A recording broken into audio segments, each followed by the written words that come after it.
हे दादाजी अमने भीख खजो,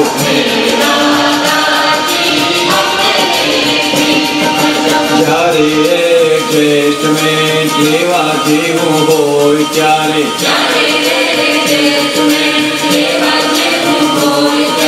હે દાદાજી સ્વમને પીઠ થજો,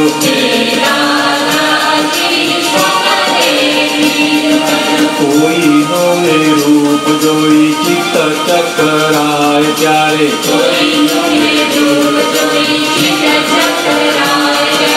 હે દાદાજી દર્શને પીઠ થજો,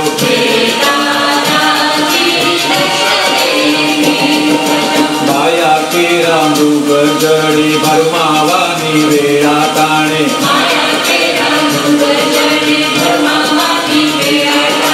હે દાદાજી દાનમાં પીઠ થજો,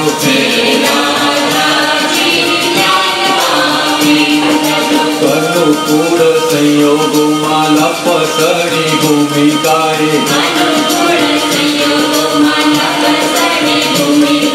હે દાદાજી ચારિત્રમાં પીઠ થજો,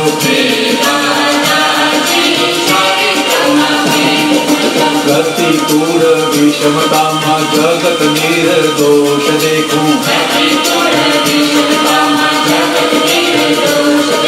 હે દાદાજી તપમાં પીઠ થજો, નિરર્થક વાતોથી વિચારો તે વળ ચડે, હે દાદાજી મનમાં પીઠ થજો,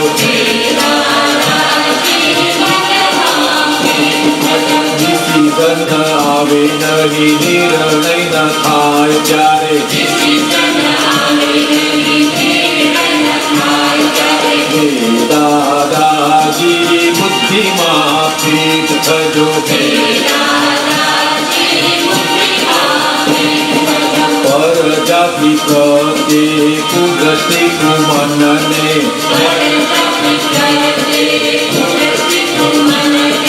હે દાદાજી ચિત્તમાં પીઠ થજો,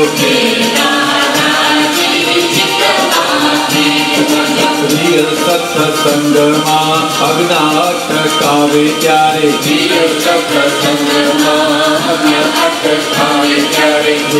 દાદાજી અહંકારે પીઠ થજો, મહારાજ કર્મ ફળમાં ક્યાંય ના શોધ થાય,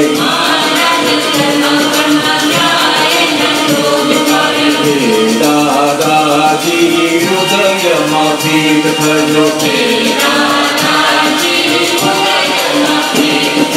પૂગલને વખાણે ક્યારે છાતી કાઢું નહીં, હે દાદાજી માનમાં પીઠ થજો, દુનિયાની લાલચોમાં લપટાવાના પ્રસંગે, હે દાદાજી લોભિયાને પીઠ થજો, હું કેવળ આત્મા છું પરમાણુ છે પારકા, હે દાદાજી માયામાં પીઠ થજો, પ્રતિષ્ઠિત આત્માને પકડોથી છૂટવા, હે દાદાજી વિજ્ઞાને પીઠ થજો, કોઈની સાથે મતભેદ પડે ત્યારે, હે દાદાજી જ્ઞાનમાં પીઠ થજો, હે દાદાજી જ્ઞાનમાં પીઠ दर्शने पीठ थजो हे दादाजी दर्शने पीठ थजो हे दादाजी चारित्रमा पीठ थजो हे दादाजी चारित्रमा पीठ थजो हे दादाजी तपमा पीठ थजो हे दादाजी तपमा पीठ थजो हे दादाजी विघ्न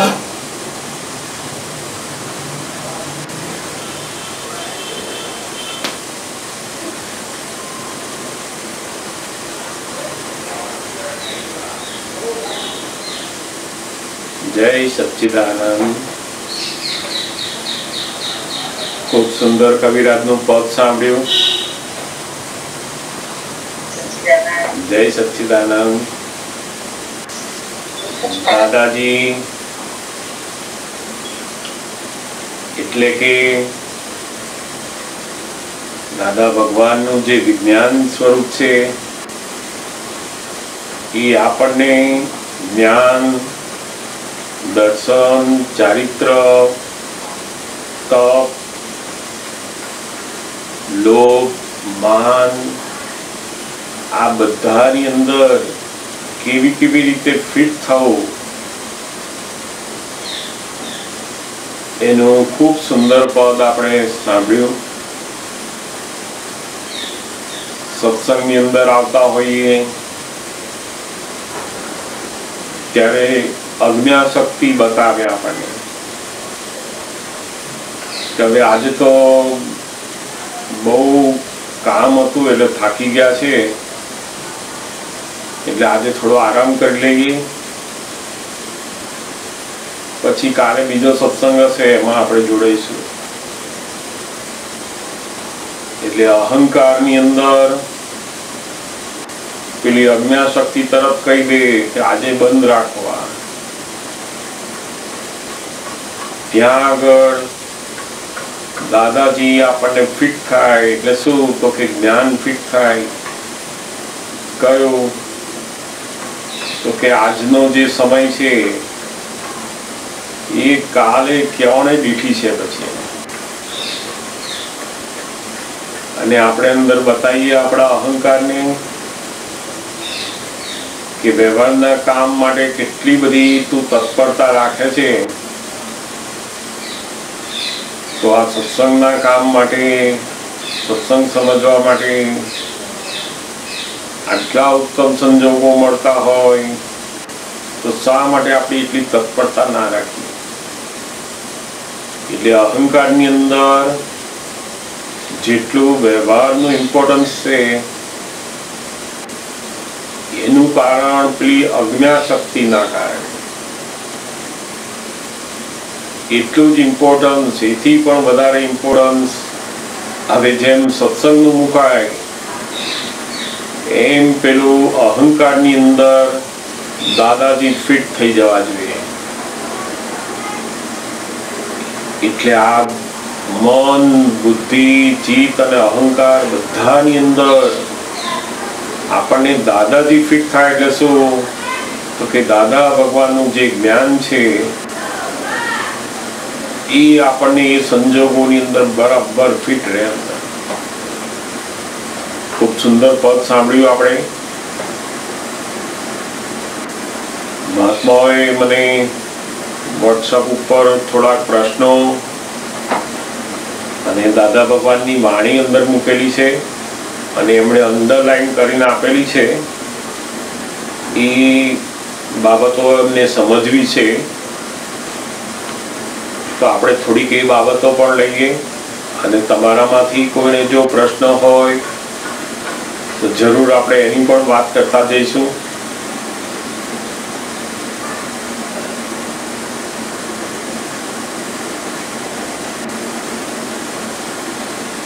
દાદા ભગવાનના સત્સંગની વાત છે।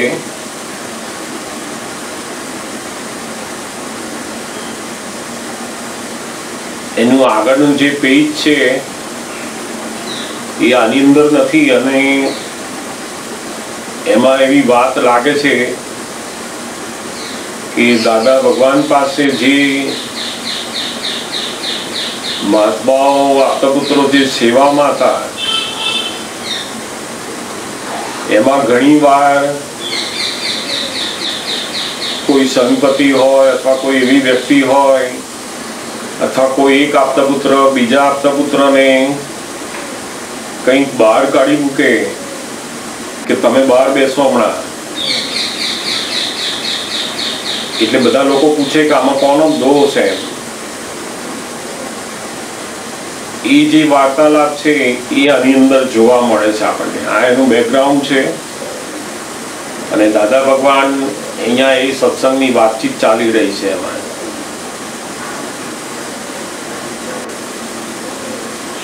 જે અંડરલાઈન કરી છે ત્યાંથી હું શરૂ કરું છું.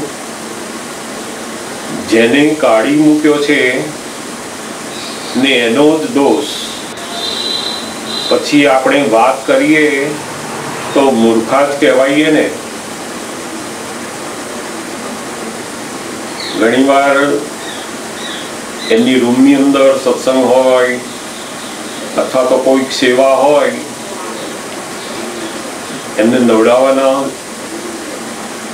એમને માલિશ કરવાની, એમના કપડાં પહેરવાના, એવી બધી જાત જાતની એમની જે સેવાઓ છે એ સેવાની અંદર આપતા પુત્રો ખૂબ અંદર રસ લેતા. આપતા પુત્રો એ એમનું જે લાઈફ છે, એમનું જીવન છે એ દાદા ભગવાનની સેવામાં સંપૂર્ણપણે અર્પણ કરી દીધેલું. એટલે કેમ કરીને એમની કોઈ પણ જાતની સેવા હોય એ મળે એવું અંદર થાય. હવે બાથરૂમની અંદર એ નાવા ગયા હોય તો 2 જણ કે 4 જણને અંદર લઈ જાય, પછી કેટલા લોકો લઈ જાય. અને અમુક અમુક સમય બદલાતા પણ હોય, પણ જે 2 જણ અંદર ગયા અને બાકીનાને કાઢી મૂક્યો બહાર, એટલે એ વખતે શું થાય તો પેલા જે બહાર નીકળી ગયો એની અંદર એવું થાય કે મને કેમ બહાર કાઢી મૂક્યો હોય. એ બીજાને કહે કે જો આ લોકો મને બહાર કાઢી મૂકે છે. એટલે દાદા ભગવાન કહે છે કે જેને કાઢી મૂક્યો છે એનો દોષ. કારણ કે પેલો અંદર સેવા કરવા ગયો અને જેને સેવા ના મળી તો બેમાંથી ભોગવે છે કોણ? હવે જેને સેવા નથી મળી એ ભોગવે છે કે મને સેવા મળી નહીં, મને કાઢી મૂક્યો. એટલે દાદા ભગવાનની દ્રષ્ટિ શું છે તો કે જે ભોગવે છે કોણ બેમાંથી? એની ભૂલ છે. હવે એ માણસ બહાર હોય અને એ બીજાને કે મને જો અમને કાઢી મૂક્યો એવું કે તો મૂર્ખા કહેવાય. ઘણી વાર આપણે નથી કહેતા કે કોઈ જગ્યાએથી આપણને કાઢી મૂક્યા હોય અથવા તો કે ભાઈ તમારું કામ નથી, બેસો તમારે હમણાં. તો આપણને જે બાબતની બહુ જ આવડત હોય, આપણે કરવાની ઈચ્છા હોય અને પેલો સામે નિમિત્ત ના પાડે કે તમારે કરવાનું નથી હમણાં, તમે તમારે શાંતિથી બેસો, ત્યારે આપણને જે ભોગવટો અંદર આવે છે એ આપણી પોતાની ભૂલ છે. અણહકનું ખોળે તોય ના મળે, માર ખાય તોય ના મળે, એના કરતા ડાયા થઈ જઈએ તે શું ખોટું? ઘણી વાર કોઈક બીજો સેવા કરતો હોય ને આપણે અંદરથી ખેંચી લઈએ, અણહકનું કહેવાય. એ સેવા કરી જ રહ્યા હોય એની અંદર આપણે ખેંચી લઈએ તો અણહકનું કહેવાય. એમાં તો પછી માર ખાવાનો મળે. સૌથી મોટામાં મોટી આપતા પુત્રોની જે પકડ હતી એ આ દાદા ભગવાનની સેવા કરવાની. એના માટે એટલી બધી પકડ કે પોતાનું શરીર પણ ના જુએ. ખાવાનું, પીવાનું, ઊંઘવાનું, પોતાના કોઈ પણ સુખ ઉપર અને બિલકુલ એનું ધ્યાન ના હોય, ફક્ત દાદા ભગવાનની સેવા કેમ કરીને મને પ્રાપ્ત થાય એના માટે ગમે તે કરવા તૈયાર છે. બરોડાની અંદર તો દાદા ભગવાન રોજ સાંજે 6 વાગ્યાથી કે 8 વાગ્યા સુધી એમનો જાહેર સત્સંગ હોય. એક મહાત્માનો હોલ હતો, એની અંદર સત્સંગ હોય. 8 વાગે જેવા ત્યાંથી સત્સંગ પૂરો થાય અને નીકળે એટલે કોઈ મહાત્મા સાથે તો કારમાં હોય, એટલે કારમાં બેસીને ઘરે જાય તો એમને 10 મિનિટ કે 15 મિનિટ લાગે. હવે 10 મિનિટની અંદર ઘરે પહોંચતા હોય એટલા સમયની અંદર આપતા પુત્રોએ ઘરે વહેલા પહોંચી જવાનું. અને દાદા ભગવાન જેવા કારમાંથી ઉતરે એટલે ખુરશી ત્યાં તૈયાર હોવી જોઈએ. એમને ખુરશીમાં બેસાડી અને રૂમમાં ઉપર લઈ જવાના હોય. હવે એ જે સેવા છે એના માટે જેવો સત્સંગ પૂરો થાય અને આપતા પુત્રો નીકળે એટલે બહાર રોડ ઉપર દોડતા હોઈએ બધા મહાત્માઓ. અને ઘણા લોકો વિચારે કે આ કોણ આવા છોકરાઓ છે, શું છે આવું? તમે કહેવાય ને કે જ્ઞાની પુરુષની પાછળ બીજી કોઈ જ વસ્તુ એમને દેખાય નહીં. અને એ રોડ ઉપર દોડતા દોડતા એ 10 મિનિટમાં કાર પહોંચે એનાથી વહેલા એમણે પહોંચી જવાનું. અને દાદા ભગવાનની ખુરશી ઉંચકવાનો જે એને સેવાનો લાભ મળે એના માટે એ બધું કરે. ઘણી વાર તો બધા કહેતા કે આ લોકો તો બહુ ગાંડા છે, અને ખરેખર વાસ્તવમાં એવા હતા. એટલે જ્ઞાની પુરુષની સેવા મળવી, કારણ કે આપણે અનંત જન્મોમાં બધાની સેવા કરતા હોઈએ છીએ, પરંતુ એ કષાયવાળા વ્યક્તિઓની સેવા કરતા હોય. આ તો કષાય રહિત પુરુષ જે પોતે ક્યારેય એવું ઈચ્છે નહીં કે કોઈ મારી સેવા કરે. અને એવા પુરુષની સેવા એટલે સેવાનું એટલું બધું મહત્વ અંદર છે. અને એ આપતા પુત્રોની અંદર બહુ જ હતું. એટલે દાદા ભગવાનની સેવા માટે આ એટલું બધું કરતા કે કઈ વાત ના પૂછો લોકો. એટલે દાદા ભગવાન શું કે છે તો કે ડાયા થઈ જવું જોઈએ એમાં પણ આપણે. પછી આગળ વાત કરે છે એમાં ધાર્યું કરાવવાની અપેક્ષા એ તો આપણે ઘેરે ના થાય. જેમ મને જે સેવા જોઈતી હોય એ મેં ધાર્યું હોય એવું જ મને મળે, તો એવું તો ઘરમાં ના થાય કે આવું ધાર્યું રાખવાનું. અને તમને તો વળી સેવા ક્યાં કરતા આવડે છે? દાદા ભગવાન શું કહે છે આપતા પુત્રોને કે તમે એવું મનમાં માનો છો કે અમને સેવા કરીએ પણ તમને આવડતી જ નથી. એમ કહેતો તમને આ બધા ટોળામાં સેવા જ કરતા નથી આવડતી ને. જ્યારે સેવામાં નવરાશ હોય ત્યારે કઈ ગામ ગયો હોય, પછી કોક પેસી ગયો હોય ત્યારે એને કાઢવાની તૈયારી કરે. એમાં મેં બધા આપતા પુત્રો હોઈએ એટલે શું થાય, આમ નવરાશ હોય ને, જેમ દાદા ભગવાન સત્સંગ કરી રહ્યા નવરાશ હોય છે, અત્યારે એમને ઉચકીને લઈ જવાના નથી, એમને બૂટ પહેરાવવા નથી, એમનું કોટ પહેરાવવા નથી, કશું છે નહીં, કોઈ સેવા છે નહીં. એ વખતે અમે બેઠા હોઈએ ત્યારે અમારું ચિત્ત છે ને એ કઈ બીજે જતું રહ્યું હોય.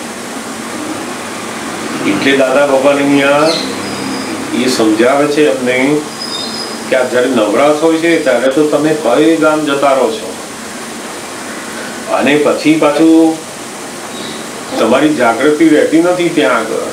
અને જેવું સેવા કરવાની આવે છે એમાં જો કોઈક બીજો આપતા પુત્ર પેસી ગયો તો પછી અંદર એને કેમ કરીને કાઢવો એવી અંદર મનમાં તૈયારી ચાલે. એટલે આ જે વાત છે બધી એ આપતા પુત્રોની સાથે વાત થઈ રહી છે. અને એની અંદર એ આપતા પુત્રોને સમજાવે છે કે તમે મારી હાજરીમાં જે બેઠેલા છો એમાં જે સેવા ઉપર જ તમારું ધ્યાન છે, એના બદલે તમે જાગૃતિમાં આવો. આ વિજ્ઞાનની શુદ્ધ ઉપયોગની ગોઠવણી કરીને બેસો.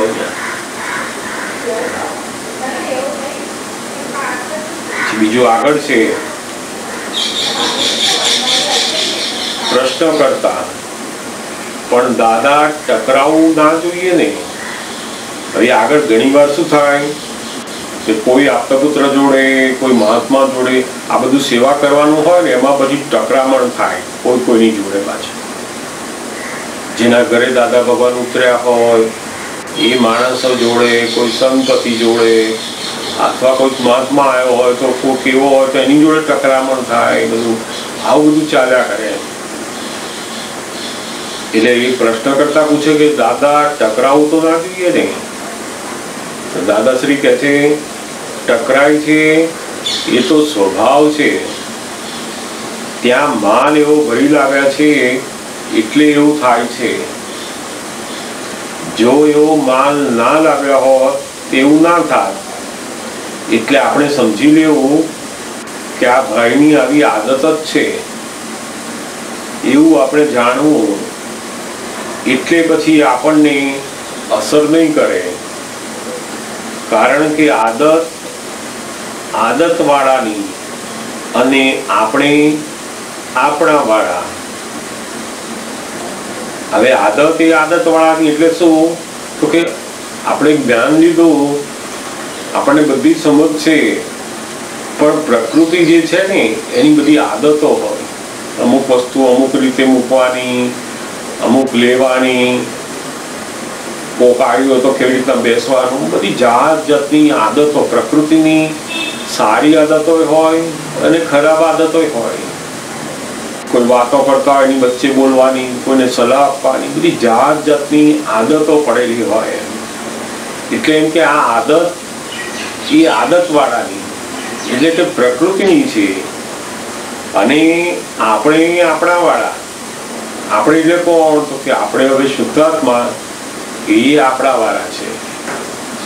આપણને ઘણી વાર થાય ને કે આપણે શુદ્ધાત્મા થયા તો આ બધું આવું કેમ થાય છે, આવું કેમ બોલે જાય છે? તો કે એ આખો પ્રકૃતિનો જે આદત વાળો ભાગ છે એ આદતો એ પ્રકૃતિના ભાગમાં છે. પછી એ સારી હોય અને ખરાબ પણ હોય, બધી ભેગી હોય અંદર. પણ અહીંયા આપણે આપણું જ્ઞાન શું કરે છે? તો પહેલા આપણે એવું માનતા હતા કે આ જે મારી ખરાબ આદત છે ને એ મારી પાસે જ્ઞાન નથી, મને સમજણ નથી, મને આમ નથી. એટલે આપણે શું કરતા હતા? તો કે ખરાબ આદતને બદલવા માટે, સારી આદતને કરવા માટે મહેનત કરતા હતા. એટલે દાદા ભગવાને આપણને શું કર્યું? તો કે આ સારી આદત અને ખરાબ આદત એ બંને પ્રકૃતિનો ભાગ છે. તમે એનાથી જુદા પડી જાઓ. પહેલા તમે તમારામાં આવી જાઓ અને આદત વાળો ભાગ છે એ આદત વાળામાં રાખવાનો. કેટલાક માણસને ગ્લાસ પીવે, પાણી તઈ મૂકી દે ગ્લાસ, એવી આદત હોય બધી. આપણને થાય આટલું બધું જ્ઞાન છે તો આવું કેમ છે? તો કે ના, જ્ઞાન અને પ્રકૃતિ બે અલગ વસ્તુ છે. એની આદત પ્રત્યે જાગૃત હોય પણ એ આદત એની જલ્દી જાય નહીં પ્રકૃતિમાંથી.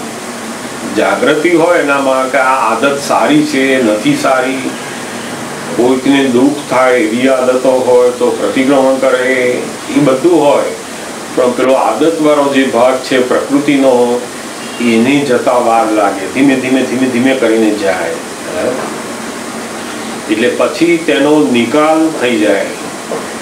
તમે અટકી રહો ત્યારે ભાંજગર. આપણે શું કરીએ, અટકી જઈએ કે મારાથી કેમ આવું થયું, એટલે અટકી ગયા. આપણે એને સુધારવા ફરીએ પાછી એ આદતને, એટલે ત્યાં અટકી ગયા આપણે. બાકી ટકરામણ તો થાય, ટકરામણ ન થાય એવું બને જ નહીં ને. એ ટકરામણથી આપણે એકબીજા સાથે જુદા ન પડાય એવું જોવાનું છે ફક્ત. એ તો બૈરી બાયડા નહીં થાય, પણ તે એકના એક જ રહે છે ને પાછા. એ તો થાય, એમાં કોઈના પર કંઈ દબાણ નથી કર્યું તમે કે ના ટકરાશો. હવે અહીંયા એમણે અંડરલાઈન કરીને મૂક્યું છે કે આ ટકરાવો એટલે શું એમ. હવે આ જે ટકરામણની વાત કરે છે અહીંયા, એ દાદા ભગવાન કહેવા માંગે છે કે ઘણીવાર આપણે શબ્દોથી એકબીજા સાથે બોલીએ, ખ્યાલ, શબ્દોથી આપણે સમજાવીએ, લડીએ કે તું આમ નથી કરતી, તું આમ કરે છે, તને આવી આદત છે, ખોટી છે, તારે આમ જ રાખવું જોઈએ, આ ખરાબ દેખાય છે, તે મને કેમ આવું બોલી, તું કેમ મને આવું કરતું, બધી જાત જાતની. એટલે શબ્દોની જે અથડામણ થાય એને ટકરામણ કહેવાય છે. ટકરામણનો અર્થ શું છે કે જેમ વાસણ પડે અને કેવો અવાજ આવે છે, જેની અંદરથી અવાજ ઉત્પન્ન થાય છે એને ટકરાયા કહેવાય. બે ગાડી અથડાય, બે વાસણ અથડાય, બે ટેબલ અથડાય, આ બધાની અંદરથી શું થાય છે, અવાજ ઉત્પન્ન થાય છે.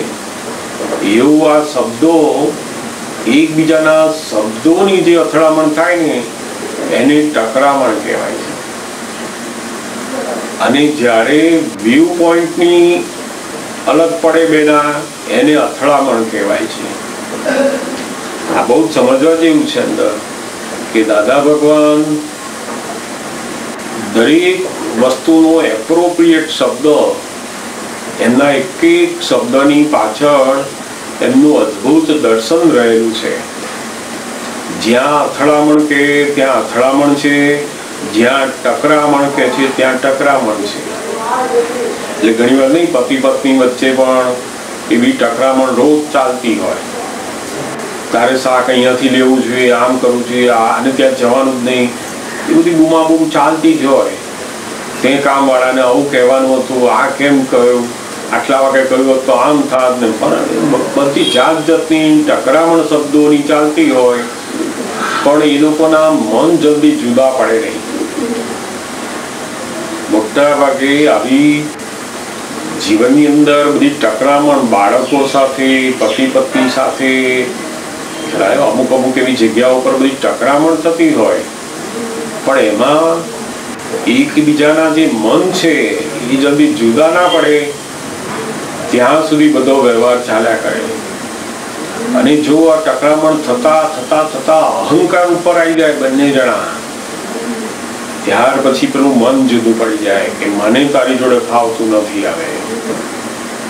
અને જેમ પેલા બેયના મન જુદા પડ્યા પછી એની એક જ વસ્તુ બાકી રહે કે હવે એના દેહ પણ જુદા પડે એવો વ્યવહારો શરૂ થાય. પછી મન જુદા પડ્યા પછી શું થાય તો કે દેહ પણ જુદા પડે, પછી ડિવોર્સ ઉપર આવે બધા. જ્યાં સુધી ટકરામણ થાય છે ત્યાં સુધી મન જુદા નથી પડતા. એટલે દાદા ભગવાન કહે છે આ મન જુદા પડ્યા નહીં, એ તમે જાગૃતિથી પણ રાખી શકો છો. આપણે કોકની જોડે ટકરામણ થઈ, કોઈ રિક્ષાવાળા જોડે, કામવાળા જોડે, આપણી અંડરહેન્ડ કોઈ માણસ હોય એમની જોડે, હસબન્ડ જોડે, વાઈફ જોડે, આ બધા જોડે આપણે ટકરામણ થાય બધી. હમણાં તમે ખરીદીને લાયા હતા, ફરી પાછા ખરીદીને લાયા, ઘડી ઘડી આ ખરીદો છો, આમ કરો છો, બધી જાત જાતની ટકરામણ થયા કરે, પણ એમાં મન જુદા પડે નહીં. જ્યાં સુધી મન જુદા નથી પડતા ત્યાં સુધી બહુ વાંધો નથી. પણ જો મન જુદા પડી ગયા તો પછી ખરા ધીમે ધીમે શું થાય તો કે જેવા મન જુદા પડ્યા એટલે બે જણ પોતપોતાની સાઈડ કરે પછી, અને એ ખરું અલગ પડી ગયા છે અંદરથી. પછી હવે જેની પાસે આ જ્ઞાન છે એને તો મન જુદું પડે તો પણ એને શું કરવાનું, તો કે પ્રતિક્રમણ કરીને એને સાધવાનું પાછું. આપણે તો જ્ઞાન છે, આપણે સંભાવે નિકાલ કરવો છે, એટલે આપણે શું કરવું પડે, તો કે પ્રતિક્રમણ કરો. એટલે પાછું પેલું મન જુદું પડતું હોય ને એ પડે નહીં. પાછું મન શું કરે કે નાના સંભાવે નિકાલ કરવાનો, એટલે એ જ થતું જાય, એમાં મન જુદું પડે નહીં પછી. એટલે અથડામણ અને ટકરામણ આ બંને જુદી વસ્તુ છે. ખાલી વ્યૂ પોઈન્ટ એકબીજાના જુદા પડવા એ બધી અથડામણ છે. જેમ કોઈક જગ્યાએ વ્યવહારના પ્રસંગમાં જવાનું હોય તો એ કહે કે ના ભાઈ આપણે સાથે જ જવાનું છે, અને આપણે કહીએ કે ના ભાઈ તમે એકલા જઈ આવો તો ચાલે જેવું છે, એમાં કંઈ મારી જરૂર નથી.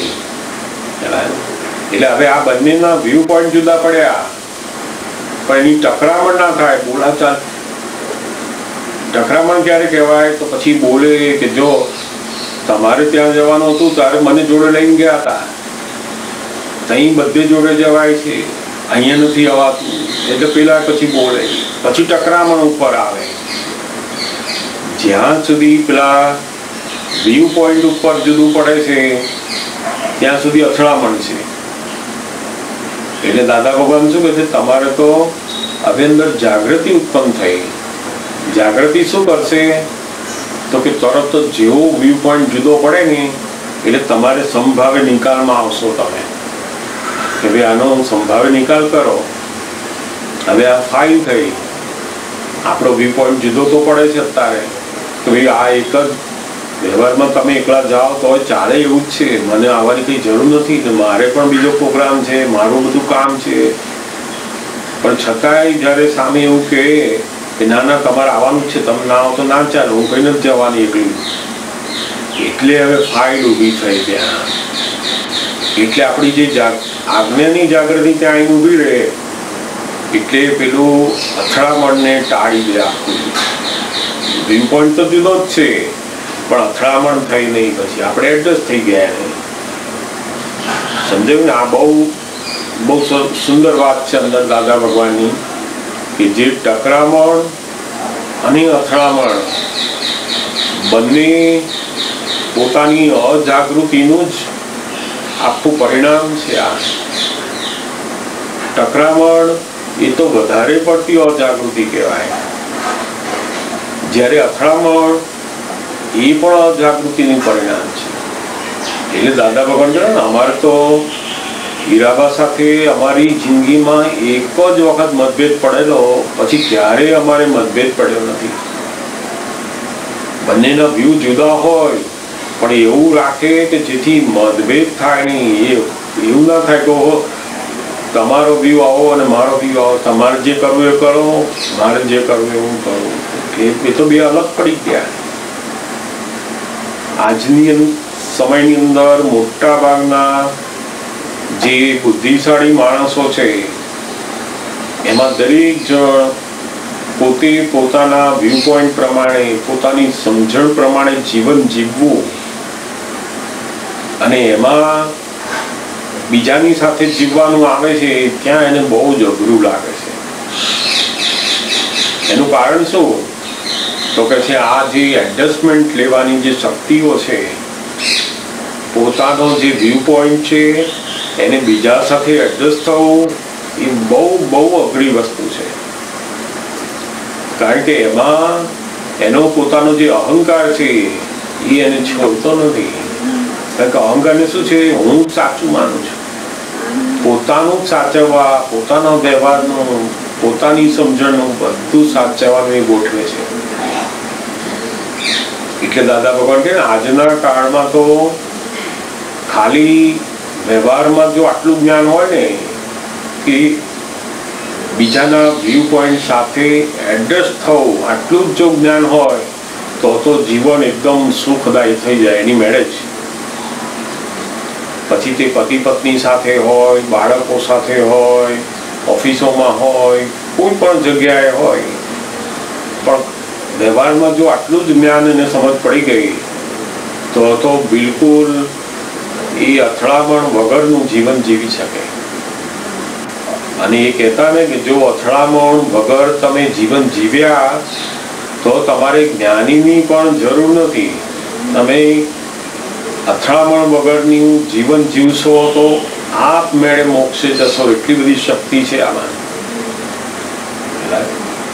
એટલે બહુ જેમ જેમ આપણી જાગૃતિ વધતી જશે એમ આપણી ટકરામણ અને જે આ અથડામણ છે એ બંનેની અંદર એડજસ્ટમેન્ટ થતું જશે. સમજાય છે ને? વચ્ચે કોઈને કોઈ પ્રશ્ન હોય તો જરૂરથી પૂછી શકાય. એમણે 3-4 પેજ મને મૂક્યા છે અને એમાં અંડરલાઈન પણ છે. મને લાગે છે એની અંદર આ વાત આવી જ જાય છે કે શબ્દોથી ટકરામણ ઊભી થાય છે તે મારે બોલવાનું બહુ છતાંય ટકરામણ નથી થતી ને. દાદા ભગવાન પોતાનું કહે છે હું કેટલું બધું બોલું છું, પણ તોય કોઈ પણ વ્યક્તિ સાથે જગતના જુદા જુદા ધર્મોના લોકો અનેક લોકો મને મળે છે, આવે છે, પૂછે છે, બધા પ્રશ્નોત્તરી કરે છે, મોટા મોટા બુદ્ધિશાળી લોકો, તો પણ મારે કોઈની જોડે ટકરામણ થતી નથી. એનું કારણ શું? તો કે અમે અમારા વ્યૂ પોઈન્ટ ઉપર બેસી જતા નથી. અમે હંમેશા સામાના વ્યૂ પોઈન્ટને પહેલા સમજીએ છીએ. આ ટકરામણ નહીં થવાનું કારણ શું? આપણે આપણા વ્યૂ પોઈન્ટ ઉપર એટલા બધા વળગી પડ્યા હોઈએ છીએ કે સાચું જ છે, ત્યાં આગળ બીજાનો વ્યૂ પોઈન્ટ સમજતા બહુ જ વાર લાગે છે અને એની ટકરામણ શરૂ થાય છે. પછી જ્યારે જ્ઞાની પાસે એટલું અદ્ભુત દર્શન છે કે પોતાના કોઈ પણ વ્યૂ પોઈન્ટ ઉપર બેઠેલા નથી હોતા, પકડવાળા નથી હોતા, એ આખું સેન્ટરમાં બેઠેલા છે. અને એના કારણે એ દરેક વ્યક્તિના, બાળકથી માંડીને બુદ્ધિશાળી માણસોના વ્યૂ પોઈન્ટને સમજી શકે છે. એટલે ગમે તેટલું બોલે છતાં પણ ટકરામણ થતી નથી. ટકરામણ તો આ વાસણો ખખડે કે ના ખખડે, પૂતગલનો સ્વભાવ છે ટકરાવવું તે. પણ માલ ભર્યો હોય તો, ના ભર્યો હોય તો નહીં. અમારી ટકરામણ થતી જ નથી. પણ જ્ઞાન થયા પછી ટકરામણ નથી થઈ, કારણ કે અમારું જ્ઞાન અનુભવ જ્ઞાન છે અને અમે આ જ્ઞાનથી બધું નિકાલ કરીને આવ્યા છે અને તમારે નિકાલ કરવાનો બાકી છે. બસ અહીંયા આપણે મહાત્માઓનું દશા અને દાદા ભગવાનની જે દશા છે એ બેમાં ફેરફાર અહીંયા થાય છે. એમની પાસે જે જ્ઞાન છે એવું જ જ્ઞાન તમારી પાસે છે. ફરક શું છે? તો કે આ જ્ઞાનથી એમનું આખું બધો જે માલ છે અંદરનો એ બધો નિકાલ કરીને એકદમ ચોખ્ખો કરીને આવેલા છે. અને આપણે બધો માલ એવો પટેલો ભંગારમાં નક્કામાં બધું પડેલું છે અને એની અંદર આપણને આ જ્ઞાન મળ્યું છે. એટલે આપણે ઘણી વાર એવું થાય કે આપણને કેમ આવું નથી રહેતું? કે ના, તમને એવું જ રહેશે. તમારો જે માલ ભરેલો છે હવે ખાલી થઈ રહ્યો છે. જેમ જેમ ખાલી થઈ જશે પછી એમના જેવું જ બહાર તમને પણ એવું રહેશે.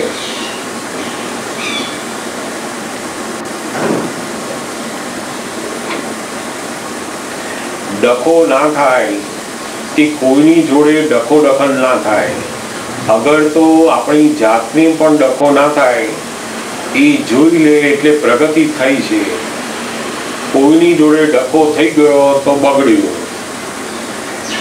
હવે કોઈની જોડે ડખો થઈ ગયો એટલે શું? તો કે એના જે વ્યૂ પોઈન્ટ હોય એ પ્રમાણે કામ કરતો હોય એમાં તમે એને કહો કે આ તારો વ્યૂ પોઈન્ટ આવું કરવાનું બરાબર નથી, એટલે શું થાય એની જોડે કે ડખો થઈ ગયો. એનો જે વ્યૂ પોઈન્ટ છે એને તમે તરત કહી દો કે આ ખોટો છે, આવું નહીં કરવાનું, આવું સાચું કરવાનું, એટલે ડખો ઊભો થાય. એટલે ત્યાં ડખો થયો, તમારી જાગૃતિ ત્યાં ઓછી છે એટલે ડખો થઈ ગયો કહેવાય. પછી બધું દખલ એનું પરિણામ આવે, એ આપણી ભૂલ કાઢે. પછી આપણે એની 2 ભૂલ કાઢીએ એટલે પછી શું કરે, એ આપણી 4 ભૂલ કાઢી આપે પછી.